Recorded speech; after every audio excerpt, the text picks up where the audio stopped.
Awesome. Well, in that case, welcome to everyone joining us on the Leading Detection podcast.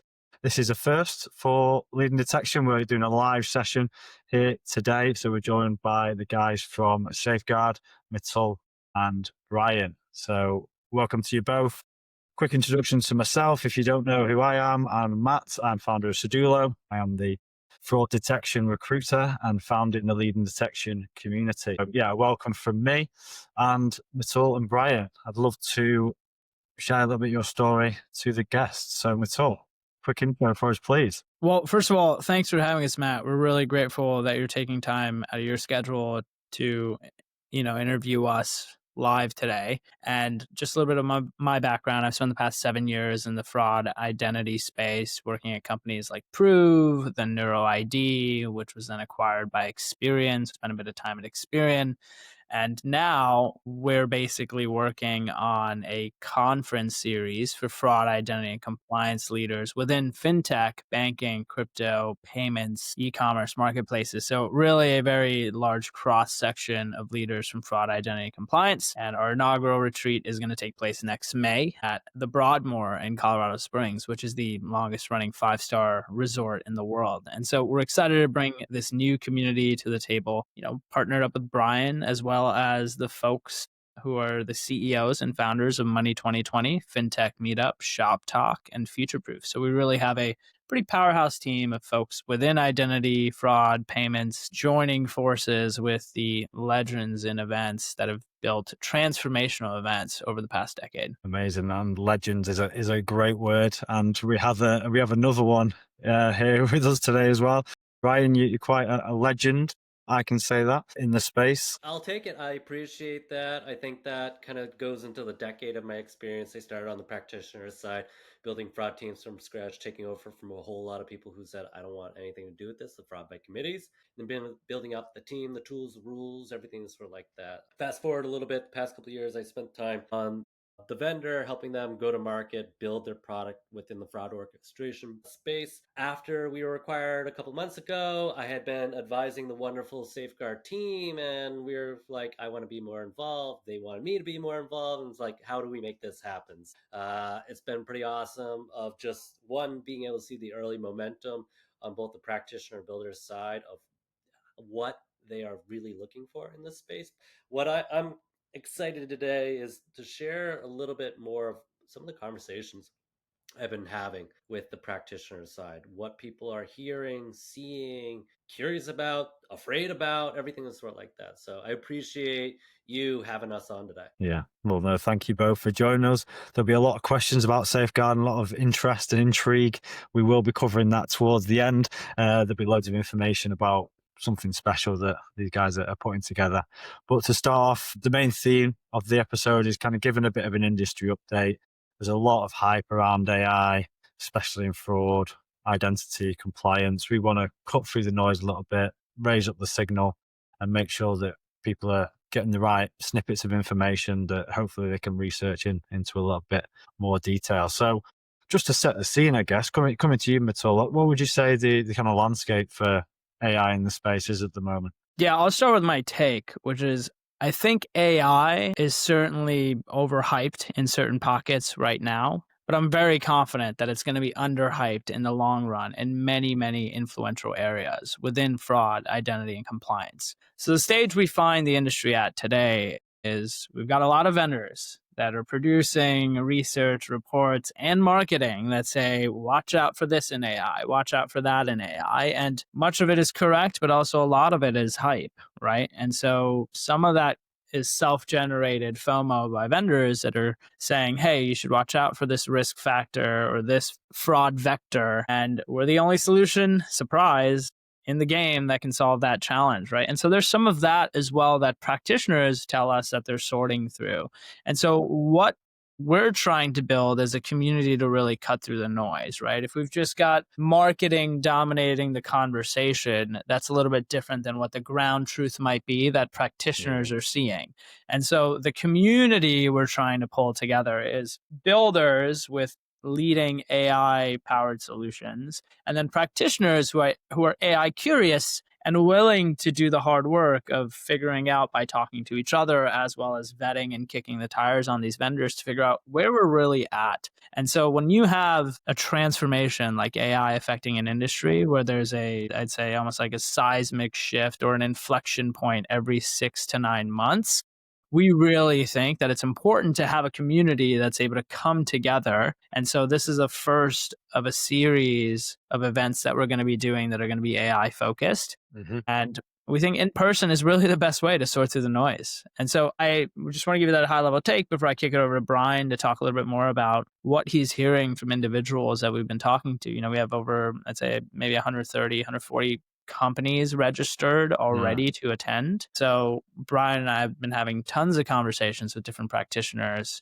and I'll kick it over to Brian to share maybe a little bit more about what he's hearing. There's a fine balance between healthy skepticism of I don't want to be the guinea pig when it comes to the tooling. What's going to go wrong if this goes off the rails? Who's responsible for this? Like, we're not even necessarily getting to the level tier 2 and tier 3 questions, but we're asking the right hard questions. And I think we're all starting, at least maybe starting to be okay, saying, Mm-hmm. I don't really have the answers yet. And we need to figure this out together, though. So Mm-hmm. there's this level of healthy skepticism of I don't want to be the guinea pig, but we do need to figure this out. I don't think that anyone kind of believes that it's not going to impact their work. So then that leads us to this, all right, there's some curiosity. What can I actually do? All AI isn't necessarily bad. It's not going to be all about deep fakes or AI generated scams or all these other fraud risks that we don't really know if they exist yet or what we want to call them. But how can I get more out of my team? I don't really want to fire my team, but how can I get more out of my team to give them better tooling, to have a better environment, for have them be better output?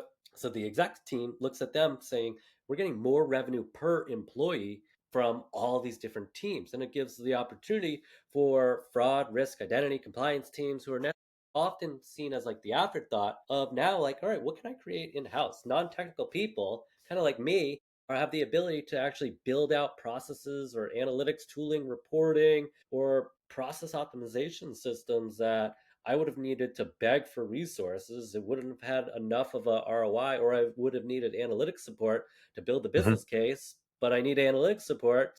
It was always what came first, the data team or the analytics. And I think that's a huge opportunity where a lot of people are starting to kick around. And Yeah. this is just on like the AI piece, and this is really, I think, early of like what we can actually do with it. Mm-hmm. So that's really where a lot of the conversations today around of where do I actually start?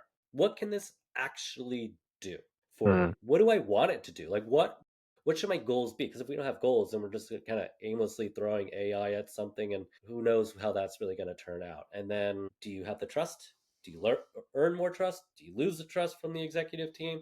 And that's a huge aspect of it, of like the internal optics of delivering and executing on your strategy.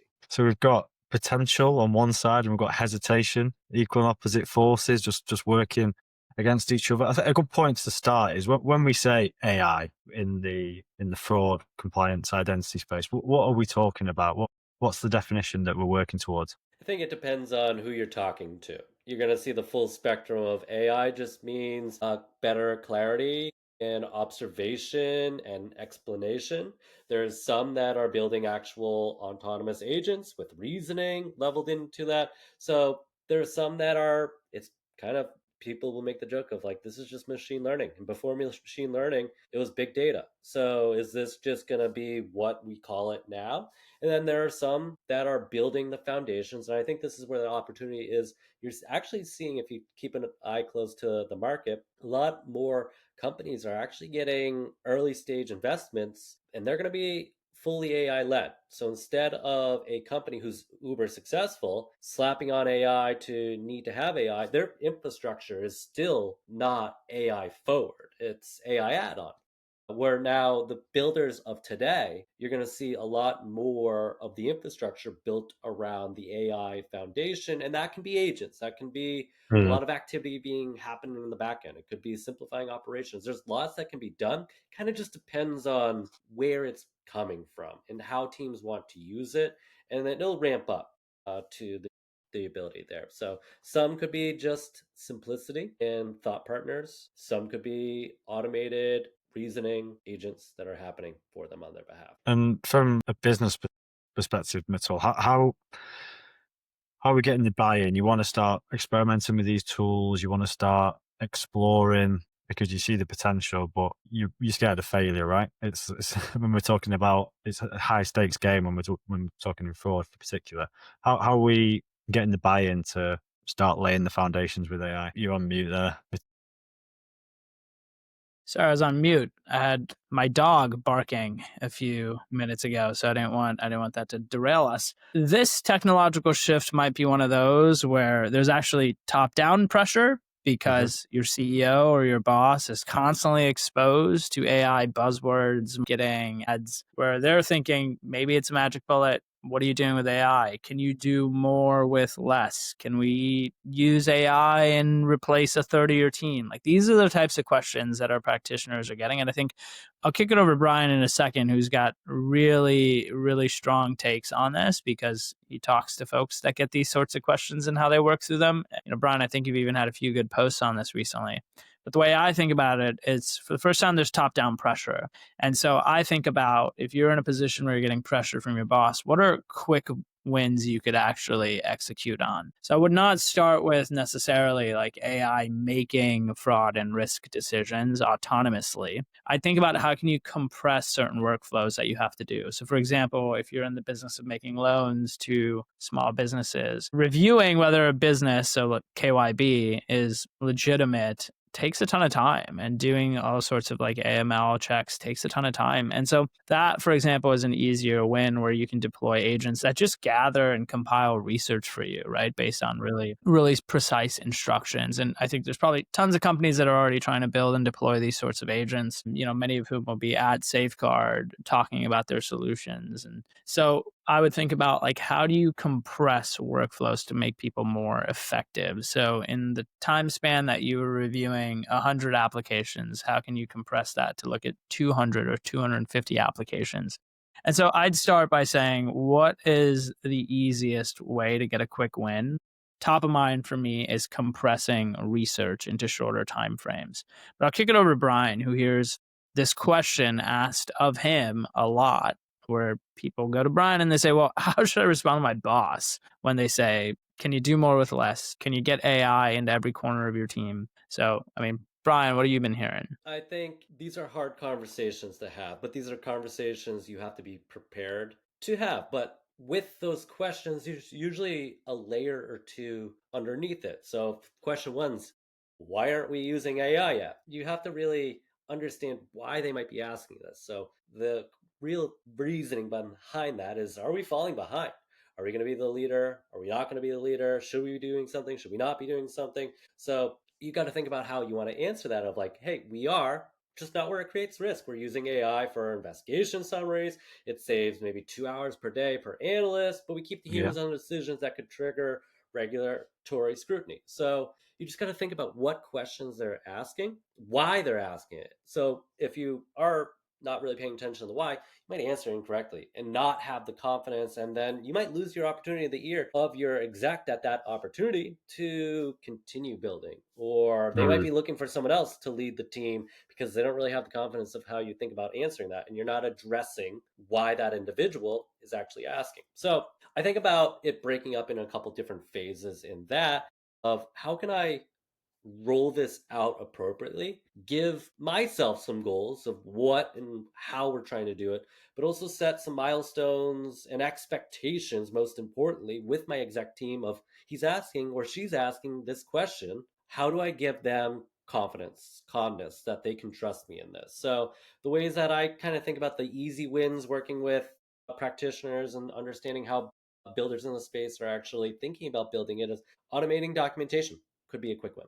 And then from there, pattern detection. Do we have lots and lots of signals that we might be able to detect different patterns easier? And then from there, what's the next layer after that? You start detecting patterns. How can we put this feedback loop into our systems? How can we update our rules? The example that I give a lot, there a couple months ago, there was a security bot, but it's by the I believe Google, that their agent, security agent, found a live vulnerability that was being taken over, patched it, and then sent some feedback to the team internally to say, this is what was happening. This is what we did. So it gave the paper trail of the reasoning, the logic, but it stopped a massive vulnerability in real time. And I think that is what people are excited about, but also scared about. What if that agent was wrong?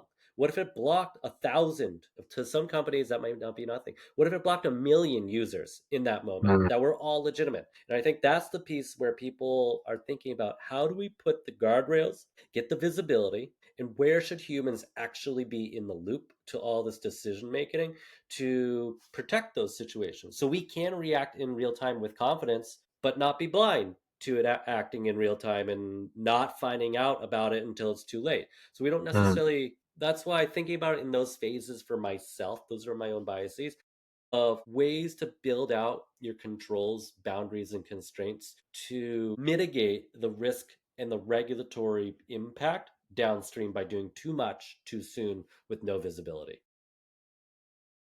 So is it much more of a, did you catch it? I did. I had a light.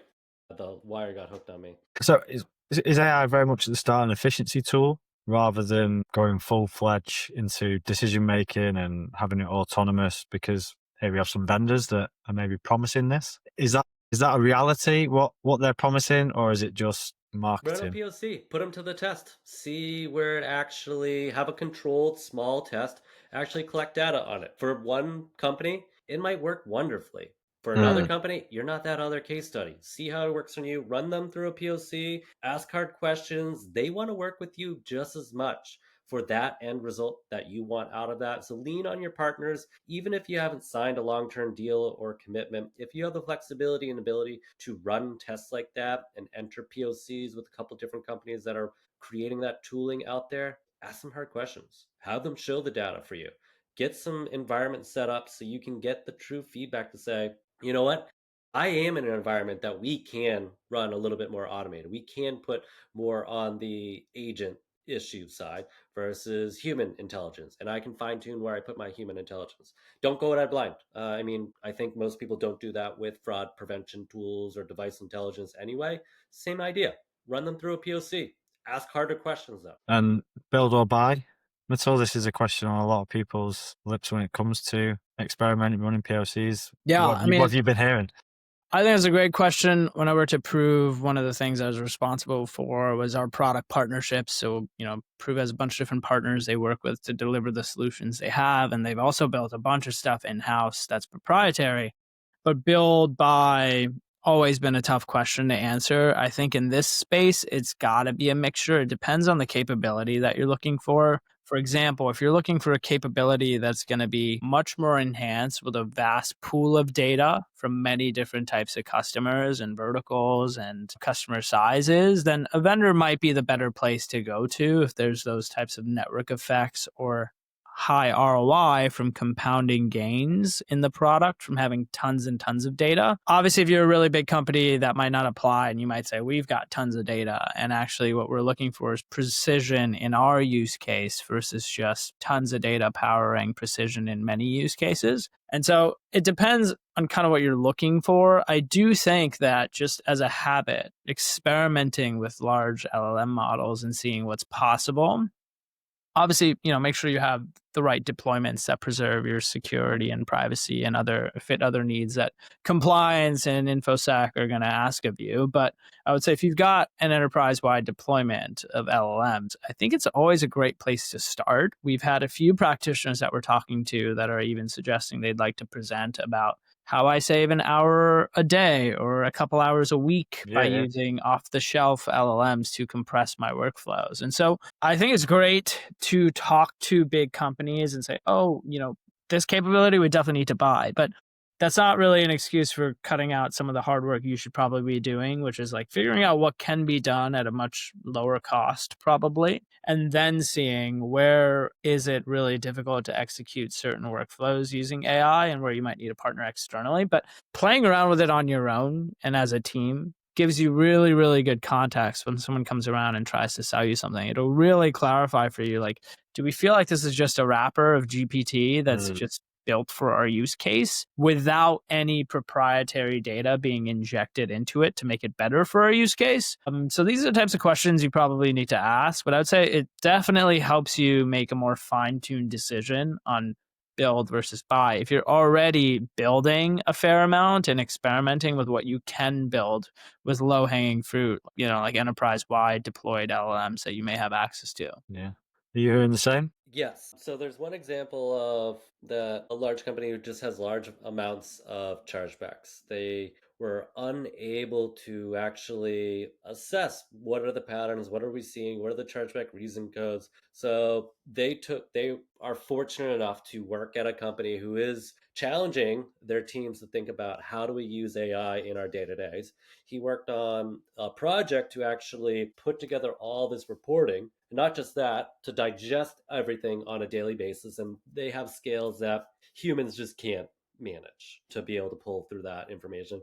It's muddy as well. Sometimes it's hard to connect a chargeback alert or a TC40 to the transaction, depending on who your providers are. There might be a missing identifier. So they were able to connect all that to normalize the data and then take some insights from it and then feed that back into their systems in two ways. One, into recovering chargebacks of how do we feed Yeah. specific data, or what are the reason codes that we have a better chance of winning and recovering, and then how do we prevent these from happening. So that's just an example of someone who took the time to say, stinks, and we can't do this with human power. And it's just outside of the flows of my current tooling. And that's Yeah. understandable. It's outside of scope for them. They shouldn't necessarily be doing this. But this is something in my scope of the day to day that I'm responsible for. So that's just an example for that. In my last role, one of my biggest responsibilities was working with customers and helping them understand their risk surface area.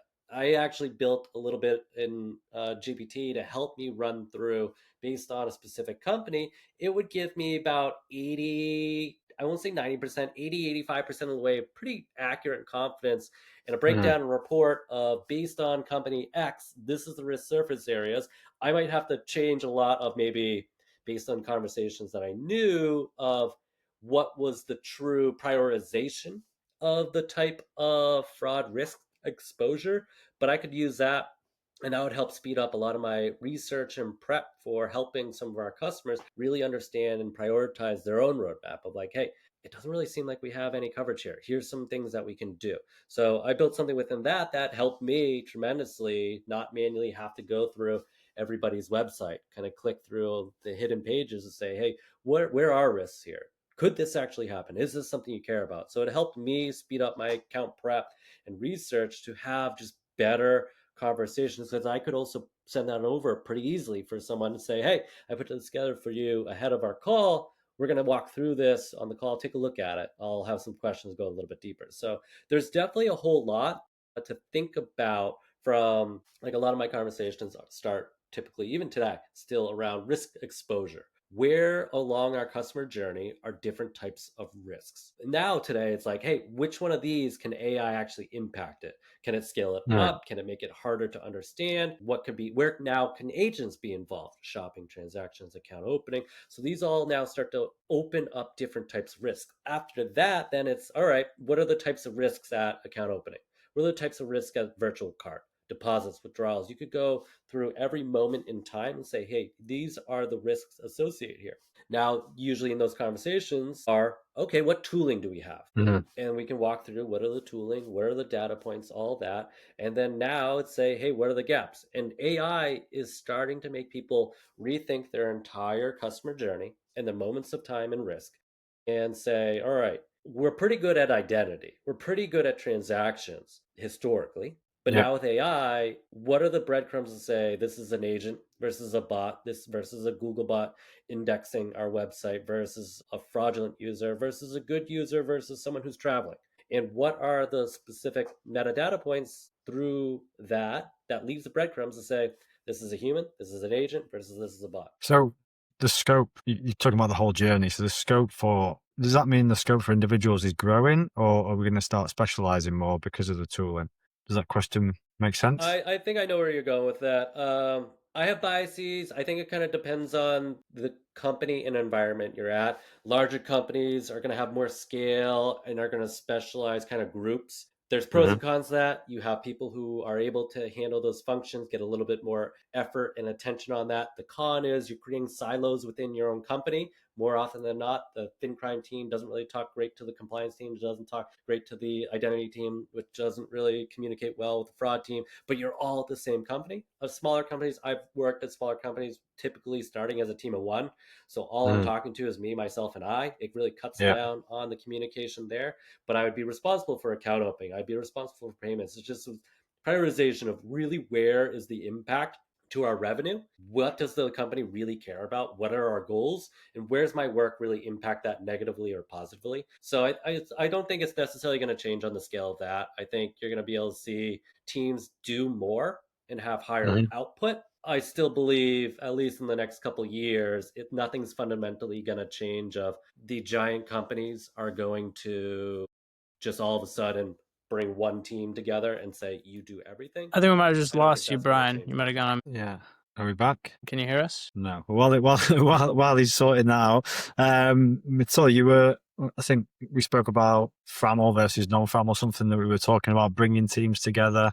Do you think using AI is a good option? Because essentially businesses want smaller, leaner teams, right?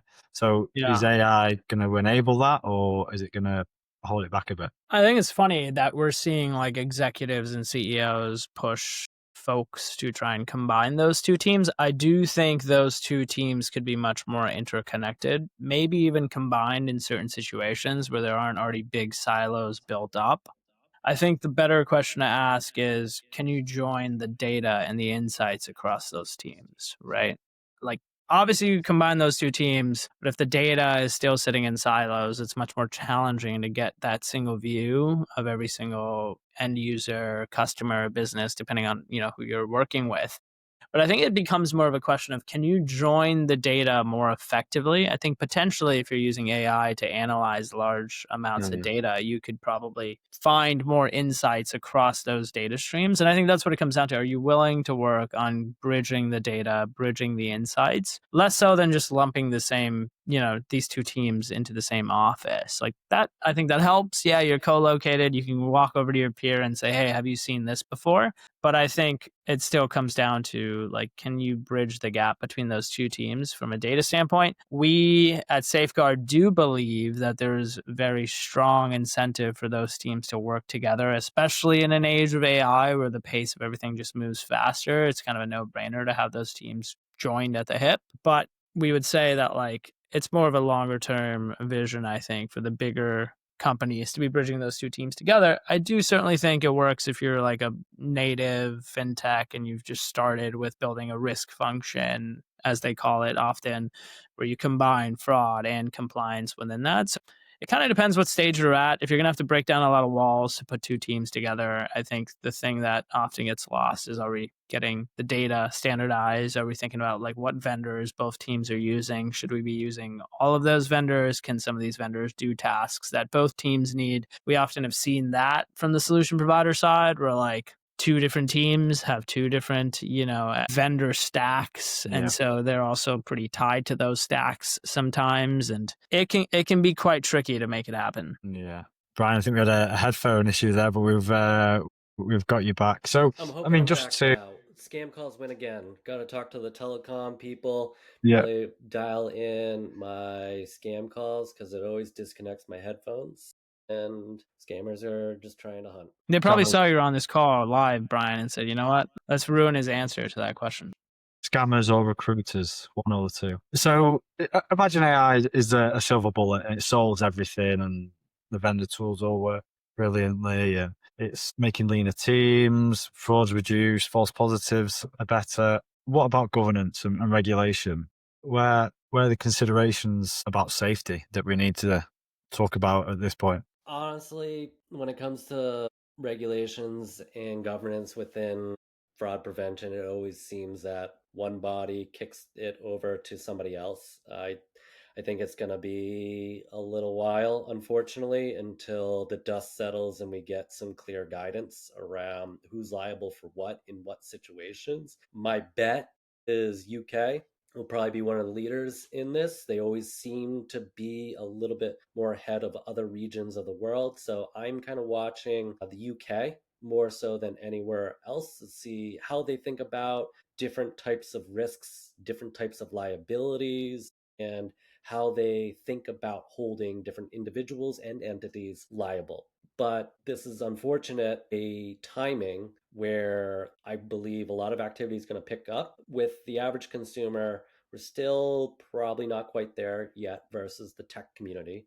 but it's growing every day. People are getting more comfortable with it. And I'm betting with the speed of adoption is going to beat and continue to beat the speed of regulation. So we're going to be in a window probably the next, I don't know, even know, 12, 18 months of adoption is going to really outweigh regulation, and it's going to put a lot of people in a weird period around what do we want to accept? What do we actually want to build? What do we want to be responsible for? What are we responsible for or liable for? And you'll start to see some more headlines, for better or for worse, like Amazon and Perplexity trying to control what Yeah. is actually allowed or how you allow things on your website versus, in this scenario, things being shopping agents. And so I think we'll see, unfortunately, a few more of those play out in the headlines in the coming months with the holidays. But regulations are going to be, my bet is way after that. I am watching UK. They do seem to be a little bit more ahead of other regions of the world, and that can be an indicator.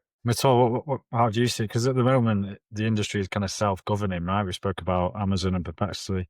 Is that good or for innovation and speed, or do we need to be a little bit cautious? I'm pretty torn. I do think we need to be somewhat cautious because I think it requires like a measured approach. I'm one of those people that think that like AI is going to have profound changes at the very core of what we do, like how we spend our time. Like, what is a job going to look like in 20, 25 years? Like, are we just going to be constantly partnered with AI agents? Are we just going to have AI agents that we're paying to do jobs that we were hired for, where we're like the fall person for, meaning like, or we have a job, but we're allowed to hire agents to come work for us that we've trained.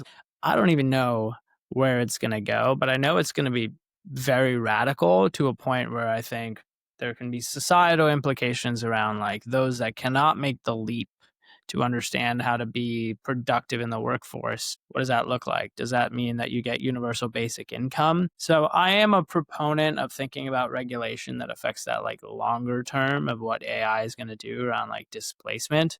I think in the near term, it is nice that people are able to experiment with AI without like feeling like they're going to get tripped up. But I do think that like we should think about what are the regulations we're going to need in 3 years or 4 years versus worrying too much about like what should we regulate right now, right? I think we should think about like if people are experimenting in the way they're experimenting now and we allow that experimentation to happen because there can be GDP growth, there can be transformations of outcomes for patients in healthcare, like whatever end you're working towards. I think the frame to think about it through is where do we need regulation if this continues at its current trajectory or an even more, quick trajectory within like 3 years. I think almost like 36 months out, like what are the guardrails we'd want to have in place? So I don't know. I'm not a regulation expert, so I'm also not going to pretend like whether what people are doing in government is adequate enough or not. I think there'll be plenty of people at Safeguard that are going to be, chief compliance officers, maybe even a handful of policy people coming, some lawyers that might be joining us. And I'll leave it to them to think about like what is the appropriate level of regulation. I think the best we can do as Safeguard is just make sure we're asking the right questions, right? Just kind of guiding where that questioning should go. Yeah. And we'll see kind of how it unfolds. Yeah. And before we go into detail about Safeguard and we tell our listeners about what's going on, AI for threats and for defense, do we think the threats are going to remain stable, or are we anticipating a bit of a tsunami of fraud and identity theft? What's your kind of feeling? I think it's an explosion in how much fraud is going to happen and what the threats look like. So I think the one place where vendors and their marketing kind of nails it is that it is going to get much worse. It's just every vendor talks about it getting much worse in the particular area that they're most equipped to stop or the most likely to have their product fit that problem and use case. But I think it is going to get significantly worse. think a big portion of that is because the cost per attack goes down tremendously when you're leveraging AI to execute fraud alongside you. And so when you reduce the cost for fraud, one of the things that we don't talk about, especially it's not something we talked about on the vendor side, is like, if it costs me like $1 to launch 100 attacks, and I'm just being very vague here, but let's say it costs me $1 as a fraudster to launch 100 attacks on your business, but it costs you as a business $1 per attack to stop it, because you're doing, you're hitting like 10 different APIs and you're hitting 12 different vendors, and overall to make the determination that this is a bad guy, it costs you $1 to do that, or $10 to do that. Like, I'm really worried about the economics of fraud detection and compliance. Like, if I can submit like 20 different applications and it just overwhelms your system, and maybe it gets you to kind of lower your thresholds, or just kind of backs up your systems to a point where they're trying to review every application but it ends up slowing down your business. Like, I think that's something that's like really overlooked. Yes, there'll be tons of more fraud taking place, but what did the economics of fraud look like, both from like a vendor side, where like they might say we caught 99% of all the bad guys that tried to hit your system, and you as a buyer, as a practitioner, might say that's great, but it cost me an arm and a leg to stop that one attacker that just kept repeating the attack on us, right? And so there's a lot of questions like that we're going to have to come to grapple with over the next 12 months. But I'll kick it over to Brian to get his thoughts on what he thinks is I going to think happen. there's one added piece to that equation is, what does the success have to be for a criminal to actually have a return on investment? So when it gets cheaper and cheaper and cheaper, your scale can go up tremendously, and your success, your hit rate on it, is close to zero for it to be profitable. So then at that point, it just becomes easier to scale. If you think about the ability to build and translate and write better messaging and alter images, it's getting easier and easier. You don't need to know how to do Photoshop. Even though Photoshop doesn't have too much of a learning curve, still has a little bit of a learning curve. If you don't need to know how to translate, learning languages is a big learning curve. There is no learning curve. So if you think about all the different aspects and levers that criminals can pull and push, the learning curves to a lot of this is cut down. So the time to test to see, is this a viable route, is a lot quicker. And the speed that they're able to test, iterate, tweak is always going to be faster than the detection side, because they don't necessarily have bosses. Now, there are criminal organizations. Yes, there are the human side that are forced within this and held captive. That's an entirely different conversation in itself. But in overall, there are single operations. There are entrepreneurs. They run a business. This is just their line of business. And they don't have to report to governing bodies. So there are a lot of obstacles that are removed for them to execute on, compared to the detection side. So it just always puts us, the good guys, in a harder position to play catch up or figure out ways to speed up. So yeah, it's going to be hard. There's a lot more tooling out there, and it goes down to the beginning of this conversation. There is a lot of noise. Who can actually help me solve what problem? What problem should I actually care about today? Where am I seeing the volumes and the impact? And it goes back to, again, that risk mapping exercise feeds all into all of this, into where do I really care about? And it goes back to the underlying question. Why am I going to get fired? How am I going to get fired today if I don't do my job? Where can I do my job better to prevent that? So I'm not necessarily feeling in that sink or swim environment, that I can confidently execute, that I can be seen as a leader, and then get the confidence from my executive team to invest more, whether that might be headcount. So with AI, we can do even more. Or I need more tooling, so I don't need higher headcount. There's a lot of different levers you can pull as a leader in this space, but it comes from that internal buy-in, that internal confidence within you. It's coming for sure, and we're seeing indications of it. And cat and mouse, it's the game, right? And we just need to be the best cats we can as the mouse has become more sophisticated. But it's not all doom and gloom, right? The community is strong in this space. I mean, the Fraud Fighters Alliance, unofficially, and building community, getting people in the same spaces, getting people in the same room. Safeguarding is championing that.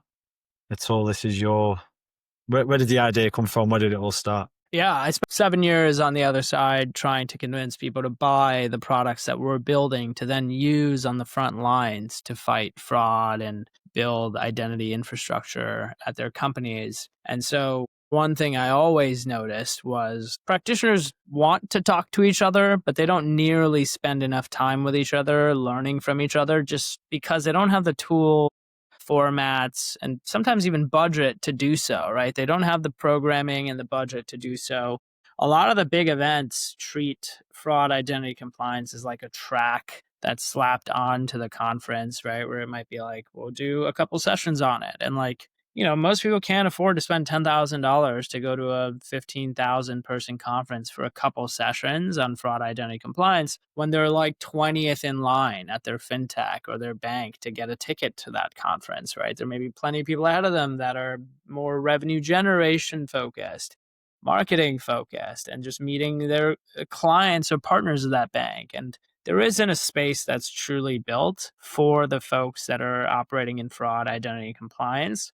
And then I would say many of the spaces that are being built are very focused. They may be just targeting fraud practitioners within financial institutions, for example. And I think there's something to be said about coming together across different verticals. So we look at it and say banks, fintechs, crypto companies, payments companies within payments. If we think about the payments teams at e-commerce players, marketplaces, social media sites. We've got excellent representation from all these areas that are coming. We have several of the top banks coming, from Bank of America to Truist to Wells Fargo. And then when you look at crypto, got Coinbase coming, Binance coming, Uphold coming, and tons of other crypto players that are in the middle of the transformation of how money moves and money going digital. Then we've got fintechs and you name it, everyone from Chime to Varo to banks that are south of the border like Nubank. And within payments, like I mentioned, some of the retailers, we've got the biggest in the world with Walmart coming. Several folks will be coming from Walmart, to some of the telcos. So we have fraud team coming from Verizon to Meta and TikTok. We just did a webinar last Friday with the head of payments risk at TikTok. And so I'm not calling these out as like a look at us and look who we're bringing together, but more so that the breadth really matters. And when we talk to all of the practitioners that are coming, they're not looking to just meet people in their vertical. Like, that's nice.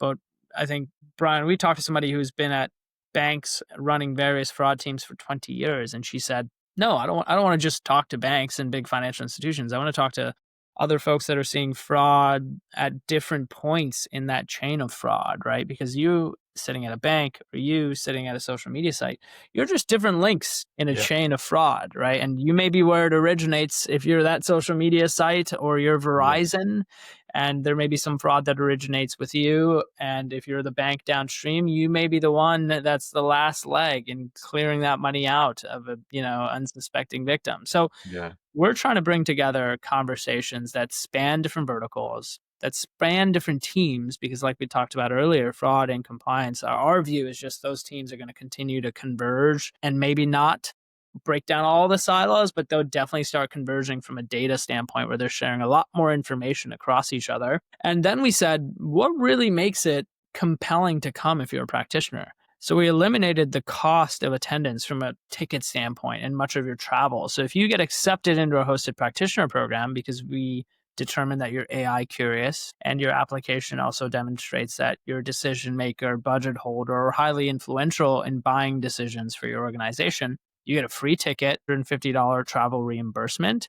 And that's been amazing for getting huge application volumes from just word of mouth. Like, we have certain folks that lead massive teams at massive companies, and we have no idea how they heard about the event, right? And so that has been an awesome way to get more folks to attend, because we know, if you're a solutions vendor, your ICP is not at Money 2020. Just email all your customers, right? And see, are they going to the largest conference in the world, or are they spending more time at some of these smaller events? So that we definitely see there's a shift towards these more focused events. And the last thing I'll say is we picked an incredible venue. We picked the Broadmoor in Colorado Springs. That's the longest running 5-star resort in the world. It is fantastic. And it's the type of location where you can go to and actually unplug from a big city and unplug from Vegas and say, how am I going to go deep on the topic of AI with my peers in the mountains and really zoom in to something that has inflection points every 6 months and requires us to come together, hopefully a couple times a year, to dig in and say, all right, been a crazy 6 months, but what's the latest? What's going on? And so we want to build that community where if you're a practitioner, you walk home from our event with dozens of people you can contact, not just in your function, not just in your level of seniority, not just in your vertical, but across all of those, and say, I can tackle any kind of new fraud vector coming. I can sort through any sort of new regulation coming from a compliance standpoint. And we want to build that community that you can call on when you're stuck at work. Mate, what a setup, I must say. I mean, I unfortunately can't make it. I've got a little one on the way around that time, but I don't know why you wouldn't at least take a look. Brian, you've been building fraud communities for quite some time. I mean, why were you getting excited? Why did you get on board? I think we've already kind of talked about it. There's this need and desire of a lot of people. I think AI is giving a lot of people kind of like an existential crisis of everything that got me to this point. It doesn't matter how long I've been working in this space, 5 years, 25 years. Am I still going to be successful? What are other people seeing? What are other people hearing? And that's really what I've been having conversations from both sides, practitioners and builders, is what are they saying? What are they seeing? What are they seeing? What are they saying? And it's really as simple as that. So that just means there's a disconnect of how people communicate to actually get their insights to say, is what I'm doing right? Is there a better way to do what I'm doing? Is there something I'm missing? Is there a data point I'm missing? Am I using the wrong vendor? Am I using the best vendor? Am I doing it the best way? Should I be sharing that with other people? And I think that just kind of comes down to a lot of unknown, and people don't know how to necessarily find their peers who are thinking about these problems day to day as well. So they need an area to do it. And they need a different avenue to be able to find the connection that isn't just sitting in a stage session that is one to many. That's wonderful to think about different topics. But then there's this rush after that stage session is over, and it includes a lot of vendors trying to speak to that person and say, hey, I want to pick your brain. I want to pick your brain.